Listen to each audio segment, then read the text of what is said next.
విజయవంతం చేయాలని మండలం నుంచి 27 గ్రామాల్లో 60% మండలం పార్టీ అధ్యక్షులు గొడ్డల చంద్ర అనగా రేపు మన గౌరవ ప్రధానమంత్రి గారు నరేంద్ర మోడీ గారు ఎప్పటి నుంచో మన ఆంధ్రప్రదేశ్ ప్రజల కళ, మన ఆంధ్రప్రదేశ్ ప్రజల తాలూకా సెంటిమెంట్, మన అమరావతి పునర్నిర్మాణానికి ఇక్కడికి వస్తున్న సందర్భంగా ఈరోజు గన్నవరం నియోజకవర్గంలోని ఉన్న అఫీషియల్స్తోని, అదేవిధంగా ఎమ్మెల్యే గారితో, లోకల్ నాయకులతో అందరితో కూడా మాట్లాడడానికి ఇక్కడ రావడం జరిగింది.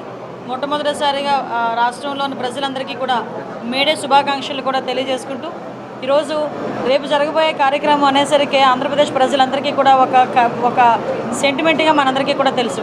2014 నుంచి 19 వరకు కూడా గౌరవ చంద్రబాబు నాయుడు గారు సీఎంగా ఆ రోజు 33,000 ఎకరాల భూమిని కూడా ఆ రోజు అమరావతికి కేటాయించడం, అదేవిధంగా ఎంతోమంది రైతుల తాలూకా త్యాగ ఫలితం అమరావతి, ఎంతోమంది మహిళా రైతులు కూడా ఆ రోజు బయటకు వచ్చి త్యాగాల ఫలితమే ఈరోజు అమరావతి పునర్నిర్మాణం కూడా మనందరికీ కూడా తెలుసు.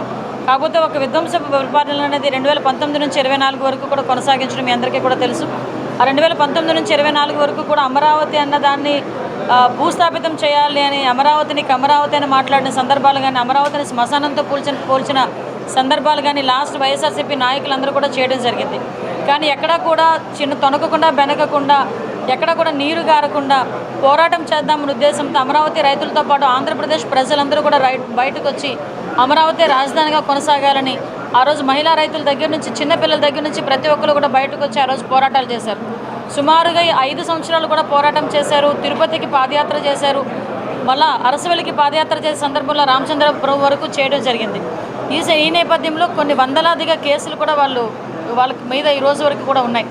అటువంటి సందర్భం నుంచి ఈరోజు మన గౌరవ ముఖ్యమంత్రి గారు చంద్రబాబు నాయుడు గారు మన ఎన్డీఏ కూటమి అధికారంలోకి వచ్చిన తర్వాత మొట్టమొదటిసారిగా అమరావతిని పునర్నిర్మాణం చేసుకోవాల నేపథ్యంలో మన నరేంద్ర మోడీ గారితో కేంద్రంతో సంప్రదింపులు జరిపి కేంద్రం నుంచి కూడా నిధులు చేపట్టుకోవడం జరిగింది. ఈరోజు దాని నేపథ్యంలో రేపు నరేంద్ర మోడీ గారు రావడం అనేది చాలా శుభపరిణామం. ప్రతి ఒక్క ఆంధ్రప్రదేశ్ ప్రజలు కూడా వేయి కళ్ళతో వేచి చూస్తున్న ఒక సందర్భం, పండుగ లాంటి వాతావరణం. ఆ పండుగకి ప్రతి ఒక్కరు కూడా భాగస్వాములు అవ్వాలి.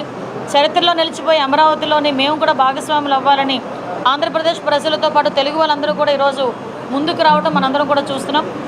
ఈరోజు రేపు జరగబోయే కార్యక్రమం ఎక్కడా కూడా ఎటువంటి ఇబ్బందులు కలగకుండా, ప్రజలకు ఎటువంటి అసౌకర్యం కలగకుండా చూసుకునే బాధ్యత ఈరోజు గవర్నమెంట్ తీసుకుంటుంది.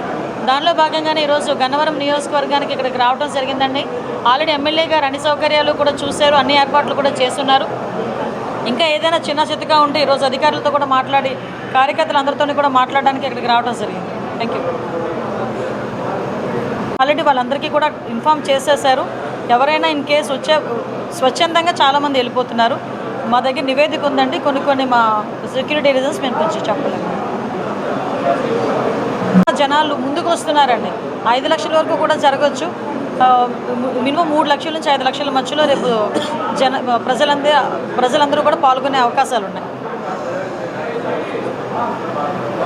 రేపు సాయంత్రం భారత ప్రధానమంత్రి గౌరవనీయులు నరేంద్ర మోడీ గారు అమరావతికి వస్తున్న విషయం మీ అందరికీ తెలుసు.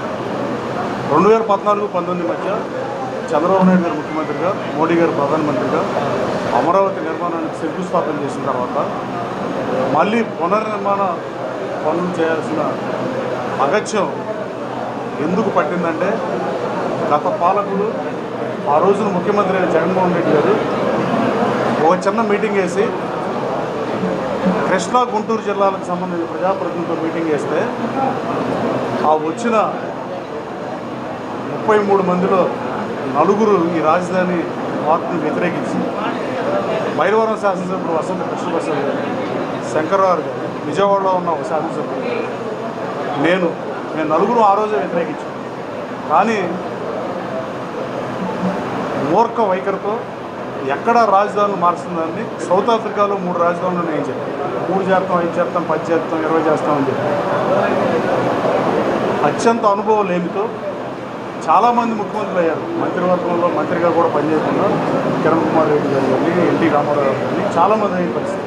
కానీ ఇంత అనాలోచిత నిర్ణయాలు, ఏమాత్రం రాజకీయ పరిపక్వత లేకుండా తనకు నచ్చిందే వేగంలాగా అత్యంత దుర్మార్గపు పరిపాలన సాగించిన జగన్మోహన్ రెడ్డి గారు 1950 తర్వాత అత్యంత తక్కువ అభివృద్ధి చేసిన ప్రభుత్వం.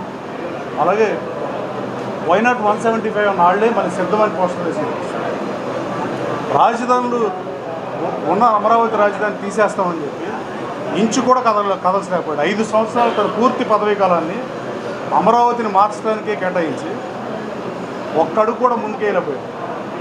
కానీ ఈ రేపొద్దున ప్రారంభించే పునర్నిర్మాణ పనుల్లో 49,000 కోట్ల రూపాయలతో అమరావతి 2 సంవత్సరాలు లోపితే అభివృద్ధి చెందిన నగరంగా, టాప్ క్లాస్ సిటీగా, ప్రపంచంలో ఇన్కమ్ జనరేట్ చేసే సిటీల్లో ఒకటిగా రూపొందబోతుంది. ఇక ఫ్యూచర్లో ఎవరన్నా 5 ఏళ్ళకోసారి ఎన్నికలు జరుగుతాయి కాబట్టి 10 ఏళ్ళు, 20 ఏళ్ళు, 30 ఏళ్ళ తర్వాత కూడా ఎవరైనా మూర్ఖంగా రాజధాని మారుద్దామన్న ఆలోచన కల్లో కూడా ఎవరికి రాని రీతిలో ఎన్డీఏ ప్రభుత్వం గౌరవ ముఖ్యమంత్రి గారి సారథ్యంలో 49,000 కోట్ల రూపాయలతో అభివృద్ధి పనులకి ప్రధానమంత్రి గారితో శంకుస్థాపన చేస్తున్నారు. అమరావతి అజరామరం అవుతుంది. అమరావతికి దైవబలం ఉంది. అమరావతి ప్రాశస్యం అంత గొప్పది. ఎప్పుడో ఆంధ్రవంశీయులు, శాతవాహనులు, ఇక్ష్వాకులు పరిపాలించిన రాజధాని ధరణికోట అనే దాన్ని క్యాపిటల్గా పెట్టుకుని రాజా వాసిరెడ్డి వెంకటరామ నాయుడు 200 సంవత్సరాల క్రితం 1813 వరకు పరిపాలించిన ప్రాంతం. అసలు ఆ రోజున కాకాని వెంకటరత్నం గారు 72లో చనిపోకుండా ఉంటాయి. ఈ రోజున వెంకయ్యనాయుడు గారు జయాంధ్ర మూమెంట్లో ఆంధ్ర విడిపోయి ఉంటే వాడు ఆంధ్ర సింగపూర్లో ఉండే పరిస్థితి.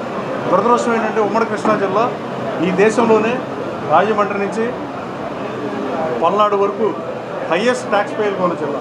2 మున్సిపాలిటీలు ఉన్న భారతదేశంలో 2 మున్సిపాలిటీలు ఉంటే పోర్చుగీస్ వాళ్ళు వచ్చినా, ఫ్రెంచ్ వాళ్ళు వచ్చినా, డచ్ వాళ్ళు వచ్చినా, బ్రిటిష్ వాళ్ళు వచ్చినా, ఈస్ట్ ఇండియా కంపెనీ వచ్చినా మచిలీపట్నం నుంచే వచ్చిన పరిస్థితి.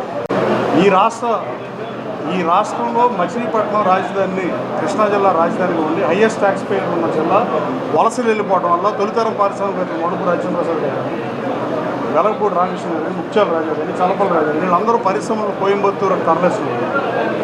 కృష్ణా జిల్లా చాలా గణనీయంగా ఆదాయం తగ్గిపోయిన పరిస్థితి. దానికి మలవల్లి పారిశ్రామిక కారిడార్లో ముఖ్యమంత్రి గారు 16.5 లక్షలకి మళ్ళీ కేటాయించి దాదాపు 300 కంపెనీలు 2 సంవత్సరాల్లో గ్రౌండ్ అవ్వబోతుంది. 15,000 మందికి ఉపాధి అవకాశాలు కల్పించకపోతే నేను ఓటాడమని చెప్పి 30,000 ఉద్యోగాలు కల్పిస్తానని ముఖ్యమంత్రి గారు శాసనసభలో చెప్పిన. అలాగే గన్నవరం నియోజకవర్గానికి సంబంధించి గతంలో ఈ ప్రజలు ఇచ్చిన మ్యాండేట్కి నగ్గుబాటు గురి చేస్తే గన్నవరం ప్రజలు ప్రపంచవ్యాప్తంగా ఉన్న తెలుగు వాళ్ళందరూ ఆసక్తిగా ఎదురు సీటు.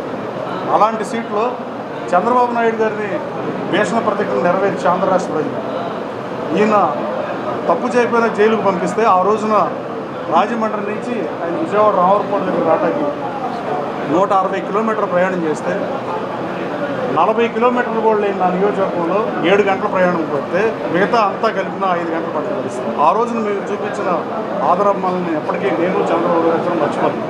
విజయవాడ రూరల్ మండలంలో అయితే స్క్రీన్లు ఏర్పాటు చేసి తెల్లారు 5:30 కానీ చంద్రబాబు గారు తర్వాత ఇంటర్వ్యూ బెయిల్ అయిపోయిన మామూలు బెయిల్ వచ్చినాక చంద్రబాబు నాయుడు గారు ఎయిర్పోర్ట్కి వస్తే బైక్ ర్యాలీ పెడతానంటే పెట్టమని చెప్పారు. ఆయన 1 అరగంట ఏపీ లాంచ్లో వెయిట్ చేశారు. ఆ రోజు 9 కిలోమీటర్ల దూరం రామర్కోట రావడానికి మళ్ళీ 5:30 గంటలు ఈ రూరల్ మండలంలోని మహిళలు కానీ ప్రజలు కానీ రోడ్డు మీదకి వచ్చి ఆయనకి సంఘీభావం కలిగించిన పరిస్థితి. 164 సీట్లతో ఆయనకి పట్టాభిషేకం, అమరావతి పట్టాభిషేకం చేస్తే రెడీగా ఉందని చెప్పి జగన్మోహన్ రెడ్డికి ప్రతిపక్ష హోదా అని చెప్పిన ఏకైక పోటీ చేసిన అభ్యర్థి నేను. ప్రెస్ మీట్లో 6 నెలల ముందు చెప్పే చంద్రబాబు నాయుడు గారు పక్కన గన్నవరంలో నా ఎన్నికల ప్రచారంలో నా విజయాన్ని కాంక్షిస్తూ చంద్రబాబు నాయుడు గారు వచ్చిన రోజు ఆయన పక్కన ఉండి చెప్పారు.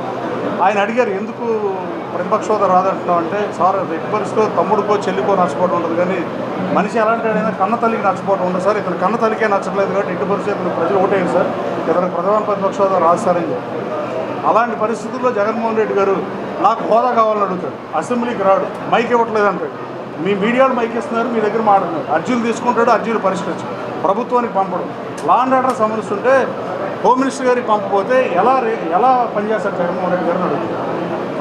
పోలీస్ డిపార్ట్మెంట్ అంతా ఈవిడ కింద ఉంటే ఆ అర్జీలు వచ్చి ఈవిడికి పంపిస్తే కొన్ని చర్యలు తీసుకుంటారు. పంపించకుండా ఆయన ఇంటికాడ పెట్టుకుంటే ఈ అర్జీలు తీసుకుని లాభం ఏంటి? అలాగే 11 సీట్లు వచ్చి నీకు ప్రధాన ప్రతిపక్ష హోదా లేదంటే లేనిది కావాలంటాం. కన్న తల్లికి చెల్లికి అవమానం చేయటం, కన్న తల్లిని ఎవరన్నా రాజకీయ పదవి వస్తే ఇప్పుడు హరిబాబు గారి డీసీఎంఎస్ చైర్మన్ గుంటూరులో చంద్రబాబు నాయుడు గారు పదవి ఇచ్చిన పరిస్థితి. ఈయన ప్రమాణ స్వీకారానికి జనాన్ని పిలుస్తాడు తప్ప ఆ రోజు జగన్మోహన్ రెడ్డి గారు వాళ్ళ తల్లి రాజీనామా చేపిస్తా 1,50,000 మంది ముందు రాజీనామా చేయించిన పరిస్థితి ఈ రాష్ట్ర ప్రజలు గమనిస్తున్నారు. ఇప్పుడుకైనా నువ్వు అప్రజాస్వామిక విధానాలు మానేసి న్యాయబద్ధంగా ప్రజాస్వామ్యంలో రాజకీయ పార్టీ ఉండేది ప్రజల కోసం కాబట్టి నువ్వు కైలాన్ స్నిగ్ధర్ బుక్ చదువుకుని నీకు రాజ్యాంగం పట్ల అవగాహన ఉండాలి. అంబేద్కర్ గారి విగ్రహాలు పెడతాం వల్ల ఆయన నిజమైన నివాళులు అర్పించినట్టు కాదు. అంబేద్కర్ గారి రాజ్యాంగాన్ని అమలు చేయాల్సిన అవసరం ఉంది. నువ్వు రాజ్యాంగాన్ని అమలు చేయాల, 3 రాజధానులను రాజధాని మార్చావు. ఇప్పుడు కూడా నీ స్టేట్మెంట్ ఏంటో నువ్వు అసెంబ్లీకి రావు కాబట్టి మీరు దయచేసి మీడియా సోదరులు అడుగుతున్నా, జగన్మోహన్ రెడ్డి గారికి కూడా రిక్వెస్ట్ చేస్తున్నాను. మీ స్టాండ్ ఏంటో ఇప్పుడన్నా మా ప్రధానమంత్రి గారు రేపు వస్తున్నారు, మీరు ఎట్టకు దానికి రారు. ఇవాళ మధ్యాహ్నం పులివెందులు వెళ్తున్నారు. రేపొద్దునన్న ప్రెస్ మీట్లో ఈ రాజధాని పనులు మీరు స్వాగతిస్తున్నారా లేదా ఇంకా 5 రాజులు 10 రాజధానులు మీరు కట్టుబడి ఉన్నావా అని చెప్పే ధైర్యం మీకు ఉందా అన్నాడు. రాబోయే కాలంలో అమరావతి దానికటక విశ్వవిద్యాలయం చరిత్రను పరికిస్తే నలంద తక్షశిల విశ్వవిద్యాలయం భారతదేశంలో ఫేమస్ అయితే దానికటక విశ్వవిద్యాలయం విదేశీ విద్యార్థులు కూడా విద్యను అందించిన ప్రాంతం అది. అలాంటి ప్రాంతంలో గౌతమ బుద్ధుడు వర్తమానుడు సంచరించిన ప్రాంతంలో మళ్ళీ రాబోయే కాలంలో ఎన్డీఏ ప్రభుత్వ సారథ్యంలో ముఖ్యమంత్రి గారు తీసుకొచ్చే యూనివర్సిటీ కానీ రాబోయే కాలంలో మళ్ళీ విదేశీ విద్యార్థులు వచ్చి ఇక్కడ చదివే పరిస్థితి అమరావతిలో ఉండడం ఖాయంగా జరిగే పరిస్థితి. అమరావతి అజరామరావతి తప్ప అమరావతిని ఇంచు కూడా కదలసలేకపోయారు. అమరావతి రాబోయే కాలంలో తలమానికంగా ఉంటుంది ఈ దేశానికి తెలియజేస్తుంది.